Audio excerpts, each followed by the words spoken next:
Hello everyone, in this video we will learn how to quickly find blank cell in Excel.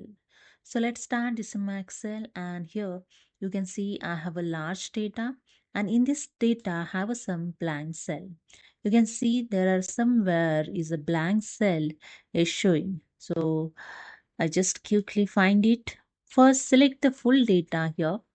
To select the full data, press the Ctrl A, the shortcut key to select the data, and you can see the full data here selected. Okay. After that, press the Ctrl G to go to. Here the go to dialog box is open.